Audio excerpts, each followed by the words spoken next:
Your Ashtakvarga chart can accelerate planetary transits and produce strong results in your life. Yes guys, this is very new and nobody has spoken about this much. But through your Ashtakvarga chart, when you find out the bhavas, the houses, not the rashis, the houses that are strongly placed in your horoscope, that is any bhava or any house which is getting a score of 28 or more than 28 is a strong bhava. So when the bhavas which are strong in your horoscope, when planets are transiting through that particular bhava, the planets have the potential to yield strong results in your life. And on the flip side, the bhavas which are having less points, lesser than 28, these are the bhavas through which when the planet is transiting, that is when the planet, even though it is transiting through its exaltation sign or it is transiting through its own sign, but still you will not feel the results of the transit much and you wouldn't be able to reap the benefits of the transit much. So I'm going to explain this concept in depth and I'm going to explain how to find out which is your first bhava and how to apply this knowledge, right? So if you want to know about this secret science of using the Ashtakvarga chart in interpreting transit results and also finding out which transit period would be strong for you and which transit period would be weak for you. So hey guys, what's up? I hope you guys are doing great and I welcome you back to Purabs universe. So guys, I have basically identified and written down the strong houses or the strong bhavas in this horoscope. The first bhava or the first house, why I'm telling bhava and house and not Rashi is because your house is different and your Rashis are different. I will explain you that. So the first bhava is getting a score of 37. The second bhava is getting a score of 29. The fifth bhava is getting a score of 29. 8th bhava is getting a score of 29. The 10th bhava is getting a score of 28. And the 11th bhava is getting a score of 35. Right.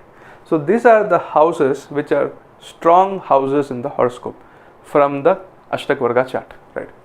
Now, you must be knowing your ascendant degree. When you're born, any astrology software will tell you that Lagna is in this particular degree or ASC, ascendant, is in this particular degree. So in this case, let's consider that for ease of understanding and clarity, that the ascendant is falling in 10 degrees of Aries, right? So 10 degrees of Aries is the Lagna Bindu, that is the intersection point where you're born. That is the point where the sky is touching the earth, right? So from the Lagna Madhya or the Bhava Madhya, you have to add 15 degrees forward, 15 degrees backward, right? You have to sway with the degrees. So when you add 15 degrees forward from 10 degrees of Aries, 25 degrees of Aries is the border of the right side. And when you go 15 degrees backward, 25 degree of Pisces is the border of the left side. Left to right, center. So your first bhava becomes 25 degree of Pisces to 25 degrees of Aries, right? So the bhava madhya, the center point is 10 degrees of Aries, 25 degree of Aries, 25 degree of Pisces. So this is your first bhava. Now through planetary transit, when any particular planet will be transiting through your first house, that is first bhava, that is from 25 degree of Pisces till 25 degree of Aries, whenever a planet will enter into this particular degrees in the zodiac sign, which is already strong in your horoscope, that is when you will be able to get the maximum results of the planet. So when Sun will enter into 25 degrees of Pisces, it enters into your first house, your first bhava, and then slowly when it will enter into Aries, Sun will get exalted in Aries, right?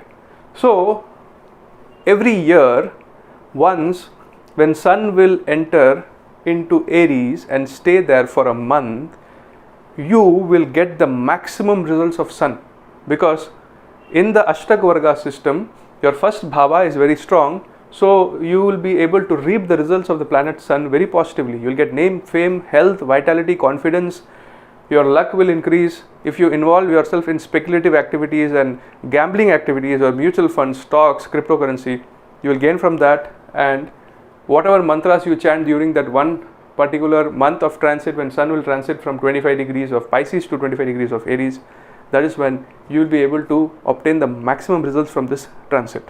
On the flip side, right, your first bhava is very strong, right, but what will happen when Saturn will enter into 25 degree of Pisces, and Saturn will transit till 25 degrees of Aries for a period of 2.5 years, and Saturn will come into its debilitation.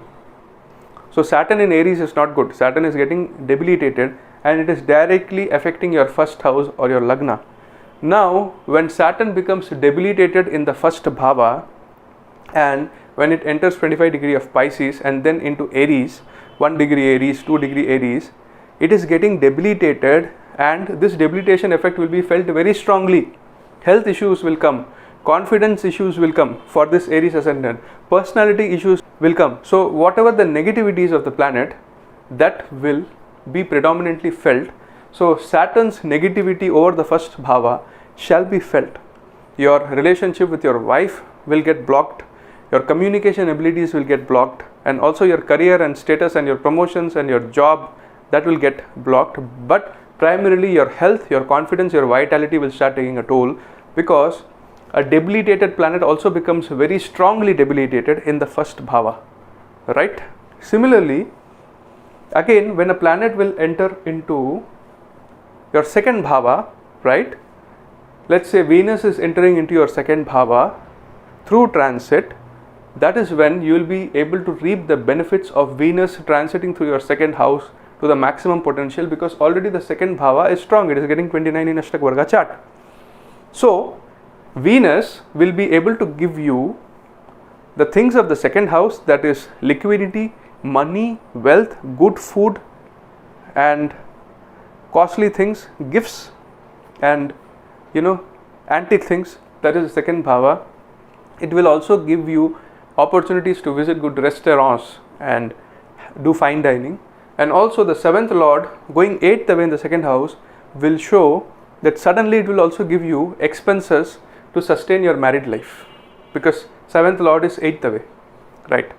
So when Venus will be transiting through your second bhava, it will give you tremendously good results, right?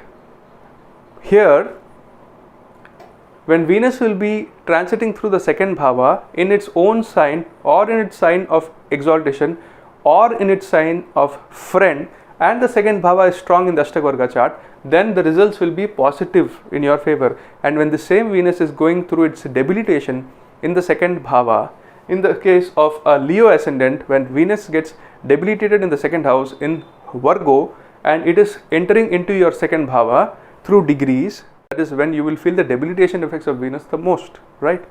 So I will not explain it very detailedly because the video will be very long.